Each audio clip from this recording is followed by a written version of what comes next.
2026-27 অর্থ বছরের প্রস্তাবিত জাতীয় বাজেট পেশের পর দেশের প্রধান প্রধান বিরোধী রাজনৈতিক দল ও বামপন্থী দলগুলোর শীর্ষ নেতারা তীব্র প্রতিক্রিয়া ব্যক্ত করেছেন।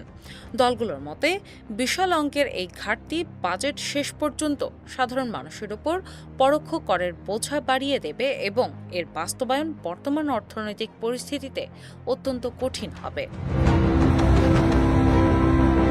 বাংলাদেশের কমিউনিস্ট পার্টি সিপিবি সভাপতি কাজী সাজ্জাদ জহির চন্দন প্রস্তাবিত বাজেটকে লুটেরা ধনিক শ্রেণীর স্বার্থের বলে আখ্যা দিয়েছেন।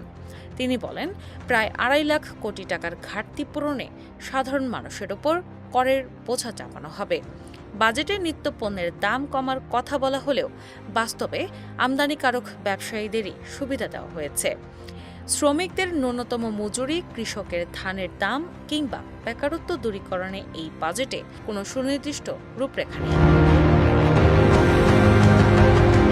বিপ্লবী ওয়ার্কার্স পার্টির সাধারণ সম্পাদক সাইফুল হক মনে করেন, বাজেটে সমাজের বিভিন্ন অংশকে তুষ্ট করার আধা-আধি প্রচেষ্টা থাকলেও বিশাল ঘাটতি মেটাতে ব্যাংক ঋণের উপর নির্ভরতা বাড়বে। তিনি জানান, ফ্যামিলি কার্ডের মতো সামাজিক সুরক্ষা ইতিবাচক হলেও তা স্থায়ী দারিদ্র্য বিমোচন করবে না।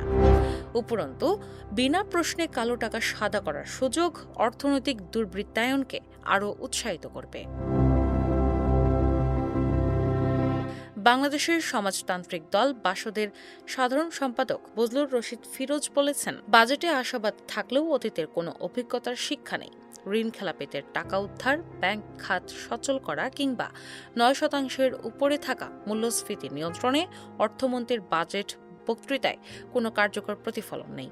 সাধারণ মানুষের আয় না বাড়লেও মাথাপিছু ও জিডিপি বৃদ্ধির যে হিসাব দেওয়া হয়েছে তা জনগণের কাছে বিশ্বাসযোগ্য হবে না।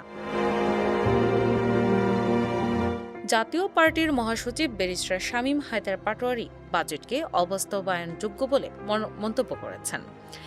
তিনি আশঙ্কা প্রকাশ করেন, লক্ষ্যমাত্রা পূরণ না হওয়ায় সরকারকে উন্নয়ন ও রেভিনিউ খাতের জন্য ঋণের উপর নির্ভর করতে হবে, যা প্রচণ্ড মুদ্রাস্ফীতি ডেকে আনবে।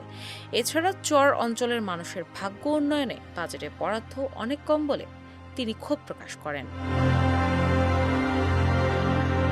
জাতীয় সমাজতান্ত্রিক দল জেএসডির সভাপতি আসম আব্দুর রব ও সাধারণ সম্পাদক শাহিন উদ্দিন মাহমুদ স্বপন এক যৌথ বিবৃতিতে বলেন, বাজেটে আয় বৈষম্য মোকাবেলার কোনো দিক নির্দেশনা নেই।